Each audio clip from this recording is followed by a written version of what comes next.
Good morning students. మొన్న మీకు మొదటి పాఠంలో మొఘల్ హిస్టరీలో బాబర్ భారతదేశంపైకి దండెత్తి వచ్చే నాటికి భారతదేశ పరిస్థితులు ఎలా ఉన్నాయని చెప్పేసి ఈరోజు మనం చదివేది వచ్చేసినాడు బాబర్ ఎలా మొఘల్ సామ్రాజ్యాన్ని స్థాపించినాడు. ఆ తర్వాత బాబర్ తర్వాత వచ్చిన వాళ్ళందరూ ఆయన కొడుకు అట్లా వీళ్ళందరూ కలిసి మొఘల్ సామ్రాజ్యాన్ని ఎలా సుస్థిరపరిచినారు. So now the topic is foundation of Mughal empire and consolidation of Mughal empire. రాజ్యాన్ని ఏర్పరచటమే కాదు, ఏర్పరిచిన తర్వాత భద్రపరచుకోవడం కూడా చాలా ముఖ్యం. So consolidation is very very important. సుస్థిరత అంటారు. లేకుంటే కొన్నాళ్ళకు పోయిందనుకో అది ఆ వంశం ఉండదు, వాళ్ళ రాజ్యం ఉండదు. కాబట్టి ఈరోజు పాఠం ఏంటంటే how the Mughals established their empire and at the same time how they consolidated their empire. మొఘలులు వాళ్ళ రాజ్యాన్ని ఎలా స్థాపించినారు, ఎలా దాన్ని సుస్థిరపరచుకున్నారు. ఒక్కసారి మీరు బోర్డు మీద చూస్తే మనకు ఈ మొఘల్ ఎంపైర్లో మొట్టమొదట బాబర్ యొక్క పదవీ కాలం, వీళ్ళది చాలా పొలిటికల్ హిస్టరీ కాబట్టి వీళ్ళది మీరు కొంచెం గుర్తుపెట్టుకోవాలా. బాబర్ 1526 నుంచి 1530, 1526 to 1530 బాబర్ కాలము. కేవలం 4 సంవత్సరాలు మాత్రమే పరిపాలించాడు. నెక్స్ట్ హుమయూన్ 1530 నుంచి 1555, దాదాపు 25 సంవత్సరాలు ఉండినాడు. నెక్స్ట్ అక్బర్ 1556 నుంచి 1605 వరకు 40 సంవత్సరాలు. నెక్స్ట్ జహంగీర్ 1605 నుంచి 1628 వరకు, ఈయన ఒక 20-23 సంవత్సరాలు. షాజహాన్ 1628 నుంచి 1658 వరకు, ఈయన 30 సంవత్సరాలు. ఔరంగజేబ్ 1658 నుంచి 1707 వరకు, దాదాపు 50 సంవత్సరాలు. So this is called the dynasty of Mughals. Mughal యొక్క వంశం, ఎవరు ఎప్పుడు ఎంతకాలం పరిపాలించినారు, ఎప్పటి నుంచి ఎంతవరకు పరిపాలించినారు. Let's take first Babur Mughal సామ్రాజ్యాన్ని ఏ విధంగా స్థాపించినాడు. మొఘల్ సామ్రాజ్యాన్ని బాబర్ యుద్ధాలతో స్థాపించాడు. 1526 మీరు నోట్స్ రాసుకోండి కావాలంటే, లేకుంటే ఈ వీడియోలో మరీ మీరు రిపీటెడ్గా విని నోట్ చేసుకోండి. బాబర్ 1526లో వచ్చి మొదటి పానిపట్టు యుద్ధం చేసినాడు. ఆయన మొదటి పానిపట్టు యుద్ధం నిజంగా భారతదేశ చరిత్రలో ఒక పెద్ద యుద్ధం, మొదటి పానిపట్టు యుద్ధం. ఈ మొదటి పానిపట్టు యుద్ధం ఆయన చేసింది ఆ రోజు ఢిల్లీని పరిపాలిస్తున్న లోడీ వంశస్థుడైన ఇబ్రహీం లోడీ. పరీక్షలు చాలా వెరీ వెరీ ఇంపార్టెంట్, ఇవన్నీ గుర్తుపెట్టుకోవాలి. So the Babur fought with Ibrahim Lodi who belongs to Lodi dynasty. He fought with Ibrahim Lodi. That is called first battle of Panipat. ఈ పానిపట్టులో 3 సార్లు జరిగింది, అందువల్ల దీన్ని ఫస్ట్ అన్నారు. మళ్ళీ తర్వాత సెకండ్ ఓడి జరుగుతుంది, మళ్ళీ థర్డ్ ఓడి జరుగుతుంది. కాబట్టి మీరు ఏ బ్యాటిల్ ఎప్పుడు ఎవరితో జరిగింది గుర్తుపెట్టుకోవాలి. So first battle of Panipat in 1526 between Babur and Ibrahim Lodi. అయితే బాబర్ ఎట్లా మళ్ళీ వచ్చినాడు, ఏ ధైర్యంతో వచ్చినాడు అంటే మీకు పోయిన క్లాస్లో చెప్పేసిన, ఎవడైనా రావచ్చు మన భారతదేశానికి, అట్లుందనమాట పరిస్థితి. ఎవడిని కాపాడే స్థితిలో లేడు, ఎవడి గురించి పట్టించుకునే లేదు. ఇంకా కావాలంటే అవతలని తొక్కడానికి ప్రయత్నిస్తున్నారు. అందువల్ల మన పొలిటికల్ డిస్యూనిటీ, మన రాజకీయ అనైక్యత ఆ అవకాశం కల్పించింది. దీనికి పైగా ఏం జరిగిందంటే బాబర్ను అసలు దండెత్తి రమ్మని, భారతదేశానికి రమ్మని పిలిచింది ఎవరు అంటే దండెత్తి రమ్మని. చూడండి, శత్రుని ఎవరిని పిలుస్తాడు, రాజ్యంలోకి రమ్మని పిలిచినారు. రమ్మని పిలిచి లెటర్లు రాసింది 2. ఒకటి ఇబ్రహీం లోడీ అల్లుడు, ఇబ్రహీం లోడీ సొంత అల్లుడు, పంజాబ్ను పరిపాలిస్తున్నాడు దౌలత్ ఖాన్ లోడీ. వాడు దుర్మార్గమైన ఆలోచనతో ఏం చేశాడంటే, బాబర్ వస్తే ఇబ్రహీం లోడీని ఓడిస్తారు, వాళ్ళ మామను ఓడించి బాబర్ వెళ్ళిపోతాడు, నేను ఢిల్లీ చక్రవర్తి కావాలని కలలు కన్నాడు. ఆయన ఒకరు. రెండో వ్యక్తి ఎవరంటే మేవార్ను పరిపాలిస్తున్న రాణా సంగ్రామ సింగ్, రాజపుత్ర వీరుడు. ఈయన కూడా దుర్బుద్ధితో ఇబ్రహీం లోడిని ఓడిస్తే నేను రాజుగా వచ్చేసి ఈయన లెటర్ రాశాను. సో భారతదేశానికి రమ్మని ఉత్తరాలు రాసింది, బాబర్ రమ్మని ఉత్తరాలు రాసింది ఇద్దరు. ఒకరు దౌలత్ ఖాన్ లోడి, రెండో వ్యక్తి రాణా సంగ్రామ్ సింగ్. ఈ ఇద్దరు ఉత్తరాలతో మంచి ధైర్యంతో రాజకీయంగా అనైక్యతంగా ఉన్న భారతదేశంపైకి వచ్చినాడు. 1526 సంవత్సరంలో పానిపట్ అనే ఊరిలో జరిగింది కాబట్టి ఆ పానిపట్ అనే ఊరిలో జరిగిన యుద్ధంలో బాబర్ ఇబ్రహీం లోడిని ఈజీగా ఓడించినాడు. ఇక్కడ 2 నిమిషాలు బాబర్ గెలవటానికి ఇబ్రహీం లోడి ఓడిపోవడానికి ఏం కారణాలు ఒకసారి చూస్తే, Ibrahim Lodi no doubt he is a great ruler. Great ruler అంటే విపరీతమైన సైన్యం, లక్షల కొల సైన్యం ఉంది ఇబ్రహీం లోడికి. కానీ అదొక్కటే ప్లస్ పాయింట్, అన్ని మైనస్ పాయింట్లు. లక్షల కొలది సైన్యం ఉంది కానీ ఇబ్రహీం లోడికి సైన్యం మీద అసలు పట్టే లేదు. He doesn't have the power or control on his army. రెండోది, ఇబ్రహీం లోడి అంటే ప్రజలకు ఇష్టం లేదు. He has got a bad name from his own people. Number 3, Ibrahim Lodi ఉపయోగించిన ఆయుధాలన్నీ ట్రెడిషనల్ ఆయుధాలు, సాంప్రదాయక ఆయుధాలు, కత్తులు, కటార్లు, ఇవే అన్నమాట. ఇటువైపు చూసాం బాబర్కు తక్కువ సైన్యం ఉంది, అదొక్కటే minus point. He has very less army, అతనికి అదొక్కటే minus point. But he has good control over his army, తన సైన్యం మీద విపరీతమైన పట్టు. రెండోది, బాబర్ ప్లాన్స్ వెరీ వెల్, ఒక మంచి ప్లాన్ వేస్తాడంట, ఒక పక్క ప్రణాళిక వేస్తాడు. Number 3, Babur used latest military technology, కొత్తగా ఫిరంగులు అనేవి తీసుకొచ్చేసినాడు. అంతవరకు భారతదేశంలో తెలియదు, సో ఒక్క ఫిరంగుతో కనీసం ఒక 100 మంది లేపేస్తాడు. చూడండి, ఇది బాబర్ గెలవటానికి ఇబ్రహీం లోడి ఓడిపోవడానికి కారణం. So Babur got success, Babur విజయం సాధించాడు, ఢిల్లీకి రాజు అయినాడు. అయితే 1526లో బాబర్ ఢిల్లీకి రాజు అయిన వెంటనే నిద్రపోలే. అదే మనమైతే ఏం చేస్తాం, పరీక్షలు రాసాం కదా, అయిపోయిందని రెస్ట్ తీసుకుంటాం. బాబర్ని చూసి నేర్చుకోవాల్సింది అదే.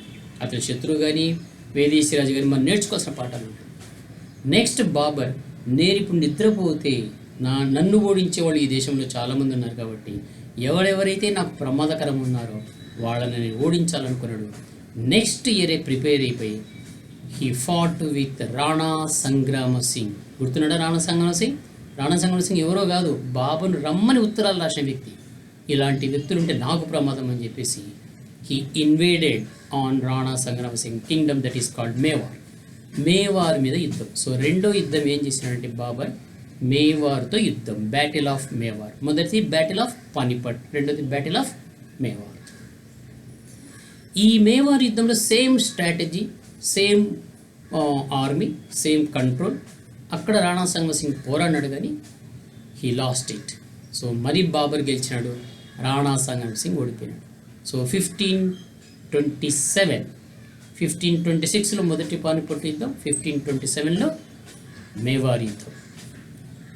నెక్స్ట్ 1528లో పెద్దగా యుద్ధాలు చేయలేదు కానీ ఒక మంచి కోట, చందేరి కోట అనే దాన్ని బెంగాల్లో ఉన్నదాన్ని ఆక్రమించుకున్నాడు. అంటే కోట అంటే ఒక బ్యాంకును దోపిడీ చేసినట్టు. ఈరోజు బ్యాంకు దోపిడీ ఇస్తే డబ్బులు ఎట్టొస్తాయి, ఆ రోజుల్లో కోటను ఆక్రమించుకుంటే ఆయుధాలు, సైనికులు, ఆహారం అంతా దొరుకుతుంది అనమాట.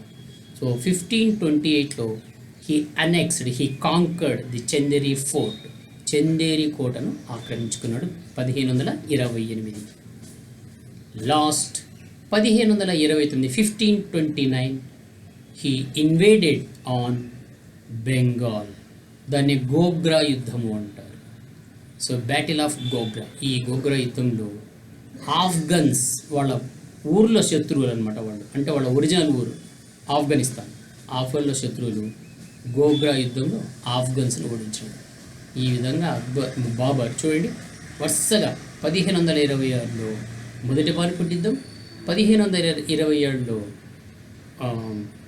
మేవార్తో యుద్ధం, 1528లో చందేరి కోట ఆక్రమణ, 1529లో గోగ్రా యుద్ధం, బ్యాటిల్ ఆఫ్ గోగ్రా. 1530లో చనిపోయినాడు. అంటే 4 సంవత్సరాలు ఆయన ఎడతెగకుండా శ్రమించి భారతదేశంలో మొఘల్ సామ్రాజ్యాన్ని ఏర్పరిచినాడు. సుస్థిరపరచలే, ఏర్పరిచినాడు. అది గుర్తుపెట్టుకోండి. ఏర్పరచడం వేరే, సుస్థిరపరచడం ఏర్పరిచినాడు. ఆ తర్వాత 1930లో చనిపోయాడు. చనిపోయిన తర్వాత ఆయన కుమారుడు రాజ్యానికి వచ్చినాడు. ఆయన పేరే హుమాయూన్. ఈయన 1550లో బాబర్ యొక్క పెద్ద కుమారుడు. బాబర్కు 4 కుమారులు: హుమాయూన్, హిందల్, అస్కరి, కామ్రాన్. ఈ 4 కుమారులు. 4 కుమారులు పెద్దవాడు హుమాయూన్, మంచివాడు, మంచి యుద్ధవీరుడు కూడా. బాబర్కు యుద్ధాల్లో చాలా సహాయపడినాడు. అయితే హుమాయూన్కు ఒక రాజుకు ఉండాల్సిన లక్షణాలు లేవు. ఏంటంటే రాజు అనేవాడు ఎప్పుడూ మంచిగా ఉండొచ్చు, కానీ యుద్ధ సమయంలో మంచితనము, దయాగుణం అనేది పనికిరాదు. హుమాయూన్ మంచితనమే హుమాయూన్కు కాటేశాడు. ఆయన శత్రువును కూడా నమ్మేసి వదిలేశాడు చేతికి దొరికినప్పుడు. మన భారతదేశం కూడా అంతే. పాకిస్తాన్ మనకు 2 సార్లు చేతికి దొరికింది, కానీ ఇందిరాగాంధీ ఒకసారి, లాల్ బహదూర్ శాస్త్రి ఒకసారి వదిలేసినందువల్ల పాకిస్తాన్ ఈ రోజుకి కూడా మన మీద కోరలు చాపుతుంది. అంటే శత్రువులాగానే చూడాలి. మిగతా సమయాల్లో, మిగతా విషయాల్లో మనం బాగా ఫ్రెండ్షిప్గా ఉండొచ్చు, తప్పులేదు. కానీ శత్రువు మన మీద దాడి చేస్తున్నప్పుడు you have to see their end. ఇది హుమాయూన్ చేసే పని. హుమాయూన్ రాజ్యానికి వచ్చినాడు. వాళ్ళ తండ్రికి ఇచ్చిన మాట ప్రకారంగా హుమాయూన్ ఏం చేసినట్టే తన రాజ్యాన్ని అంతా తన కుమారులు, తన తమ్ముళ్లకు పంచి ఇచ్చాడు. మంచి రాజ్యాలన్నీ వాళ్ళకి వెళ్ళిపోయి ఒక రకమైన రాజ్యం తనకు వచ్చింది. ఇది ఒక మైనస్ పాయింట్. రెండోది, హుమాయూన్ రాజ్యాలు ఆక్రమించాలని పెద్దగా ఇష్టపడలేదు. ఆయన ఢిల్లీకి రాజు అయినాడు. నన్ను ఎవరైనా అడిగితే నేను పోతా అని చెప్పేసి అనుకున్నాడే తప్ప తను పోయి రాజ్యాల్లో ఆక్రమించాలి. అలా గుజరాత్ పరిపాలకుడు అడిగినప్పుడు పోయి అతనికి సాయం చేశాడు. ఈయన హుమాయూన్ ఒక రకమైన నిర్లక్ష్యము, నిర్లిప్తత, చెడ్డని కాదు కానీ ఒక రకమైన నిర్లక్ష్యం లేక నిర్లిప్తత ఉండటంలో బెంగాల్లో వాళ్ళ నాయన కాలంలో ఓడిపోయినారు కదా ఆఫ్ఘన్లు, గోగ్రా యుద్ధంలో. వాళ్ళు బలంగా అయిపోయినారు. అక్కడ కొత్త వీరుడు పుట్టుకొచ్చాడు. అతని పేరే షేర్ షా. షేర్ షా అసలు పేరు ఫరీద్. ఆయన ఒక పులి, టైగర్ తయారవుతున్నాడు. అతను ఏం చేశాడంటే హుమాయూన్ మీద యుద్ధం చేసి ఢిల్లీని ఆక్రమించాలనుకున్నాడు. సో అతను సైన్యాన్ని తీసుకొచ్చేసి హుమాయూన్ మీద బిల్గ్రామ్ అనే చోట యుద్ధం చేసినాడు. హుమాయూన్ రెడీగా లేడు. హుమాయూన్ నిర్లక్ష్యంగా ఉన్నాడు, నిర్లిప్తంగా ఉన్నాడు. ఇతను బాగా ప్రిపేర్ చేశాడు. అంటే ప్రిపేర్ అయ్యి పరీక్షకు పోయిన విద్యార్థి ఎలా ఎగ్జామ్ రాస్తాడు, ప్రిపేర్ కాకుండా వ్యక్తి ఎలా రాస్తాడు, అలా అనమాట. హుమాయూన్ ప్రిపేర్ కాని వ్యక్తి, షేర్ షా ప్రిపేర్ అయిన వ్యక్తి. అందువల్ల బిల్గ్రామ్ యుద్ధంలో సరే హుమాయూన్ యుద్ధం చేసినాడు, కానీ షేర్ షా ఓడిపోయినాడు బిల్గ్రామ్ యుద్ధంలో. ఇది కొంచెం నేను రెక్టిఫై చేస్తున్నా. హుమాయూన్ బిల్గ్రామ్ యుద్ధంలో గెలిచినాడు, షేర్ షా ఓడిపోయాడు. చేతికి చిక్కిన షేర్ షాను హుమాయూన్ చంపింటే సరిపోయిండేది. అతను అయ్యా నేను ఇంకా ఎప్పుడు తప్పు చేయను, నీ వైపు చూడను, నన్ను ఒక్కసారి వదిలే అంటే వదిలేశాడు. వదిలేస్తే షేర్ షా వెళ్ళిపోయాడు.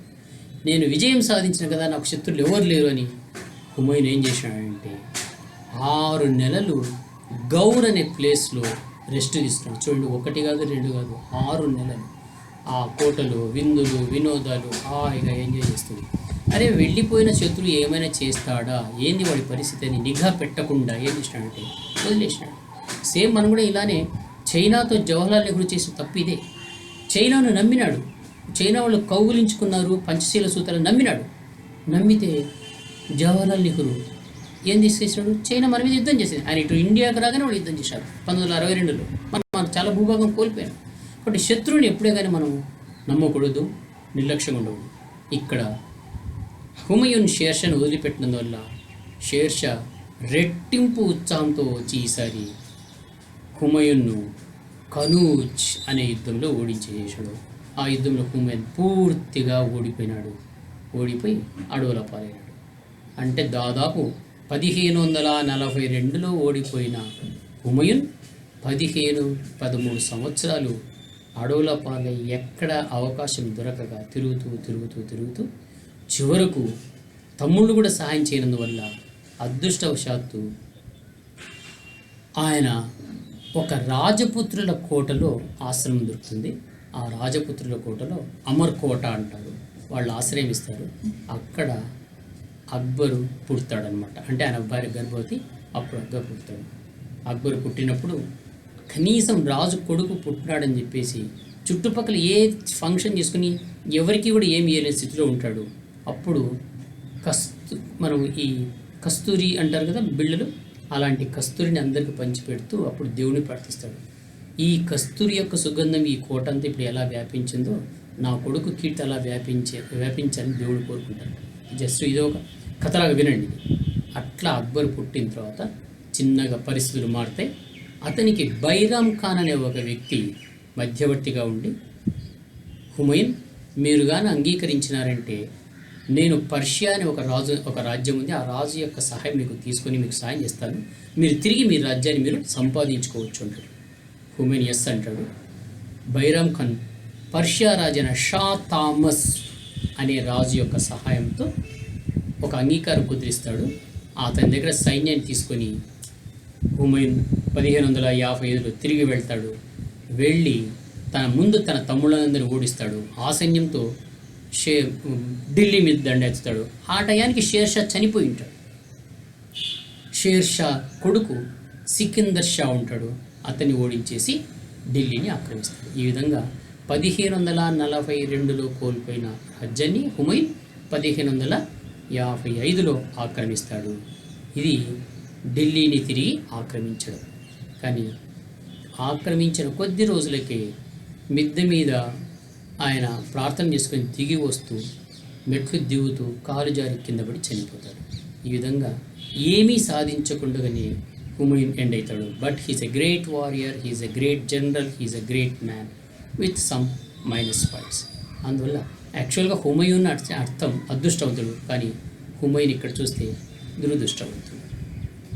నెక్స్ట్, ఆయన చనిపోయే సమయానికి హుమయూన్ ఏం చేసిందంటే తన కుమారుడు అక్బర్ను బైరామ్ ఖాన్ దగ్గర, ఎందుకంటే సహాయం చేసిన వ్యక్తి బైరామ్ ఖాన్ దగ్గర పెంచుతాడు. పెంచి బైరామ్ ఖాన్ అతన్ని మంచి యుద్ధ విద్యలు చదువు బాగా నేర్పించి అతన్ని చేస్తాడు. ఈ లోపల హుమయూన్ చనిపోయినాడని తెలిసి ఢిల్లీలో ఏమైపోతుందంటే హేము అనే ఒక వ్యక్తి రాజ్యాన్ని ఆక్రమిస్తాడు. అయితే బైరామ్ ఖాన్ వెంటనే మేల్కొని అక్బర్తో వెళ్ళి సైన్యం తీసుకుని వెళ్ళి హేమును ఓడిస్తాడు. ఇది వెరీ వెరీ ఇంపార్టెంట్. ఇది రెండవ పానిపట్టు యుద్ధం. This is called second battle of Panipat. ఈ సెకండ్ బ్యాటిల్ ఆఫ్ పానిపట్లో యుద్ధం జరిగేది ఎవరికి అంటే అక్బర్ వర్సెస్ హేము. పరీక్షలు గుర్తుపెట్టుకోవాలి, అక్బర్ వర్సెస్ హేము. ఈ యుద్ధంలో హేము ఓడిపోతాడు, అక్బర్ విజయం సాధిస్తాడు. సో రెండవ పానిపట్ యుద్ధం, the second battle of Panipat, Akbar got victory. యాక్చువల్గా చెప్పాలంటే ఇది మన బైరామ్ ఖాన్ చేస్తాడు యుద్ధం, కానీ మొత్తానికి అది అక్బర్కు పేరు వస్తుంది. ఆ విధంగా అక్బర్ 1556లో ఢిల్లీ సింహాసనాన్ని ఆక్రమిస్తాడు. అక్బర్ ఇంకా ఢిల్లీ సింహాసనాన్ని ఆక్రమించిన తర్వాత 16 యుద్ధాలు చేస్తాడు. అంటే ఒకటేసారి Akbar no doubt is a great great great king in Mughal history or for that matter in Indian history. Akbar 16 యుద్ధాలు చేస్తాడు, కానీ వరుసగా యుద్ధాలు చేయడు. ఒక యుద్ధం చేసి 2-3 సంవత్సరాలు గ్యాప్ తీసుకుంటాడు, ఎందుకంటే ముందు పరిపాలన చేయాలి, ప్రజలకు అన్ని సౌకర్యాలు, మళ్ళీ ప్రిపేర్ అయ్యి మళ్ళీ యుద్ధం చేస్తాడు. అట్లా 16 యుద్ధాలు చేస్తాడు. ఆ యుద్ధాల్లో అక్బర్ చేసిన గొప్ప యుద్ధాలు 3. ఒకటి రాణా ప్రతాప్ సింగ్తో చేసిన హల్దీఘాట్ యుద్ధం 1575, హల్దీఘాట్ యుద్ధం. రెండోది గోండ్వానా రాణి దుర్గావతితో చేసిన యుద్ధం. మూడోది అహమ్మనగర్ చాంద్ బీబీతో చేసిన యుద్ధం. ఇవి 3 ప్రధాన యుద్ధాలు, మిగతావన్నీ యుద్ధాలు. ఈ విధంగా అక్బర్ 16 యుద్ధాలు చేసి 16 యుద్ధాల్లో ఏ యుద్ధంలో కూడా అక్బర్ ఓడిపోలేదు. మొఘల్ సామ్రాజ్యాన్ని ఎక్కడి నుంచి, ఆఫ్ఘనిస్తాన్ నుంచి మన దక్షిణ భారతదేశం అంటే వింధ్యా సాత్పుర పర్వతాల వరకు విస్తరించారు. So he is the first king who expanded the Mughal empire. Next Akbar తర్వాత కొడుకు జహంగీర్ వస్తాడు. Jahangir no doubt he is a great scholar, great warrior, but he is a very poor king. నిర్లక్ష్యము, తర్వాత భోగలాలసలతో నూర్జహాన్ ప్రేమలు పడి రాజ్యాన్ని వదిలేస్తాడు. ఆ విధంగా రాజ్యం జుంటా పాలన, దాంతో కొంత రాజ్యాన్ని కూడా నార్త్ వెస్ట్ పార్ట్లో అంటే పాకిస్తాన్ ఆ ప్రాంతాల్లో కొంత రాజ్యాన్ని పోగొట్టుకుంటాడు. మరి తర్వాత ఆయన తిరిగి మరి సంపాదించుకుంటాడు. ఇంత లోపల ఆయన కుమారులు నలుగురు. ఆ కుమారులే ఒక పెద్దవాడు షాజహాన్. రైట్.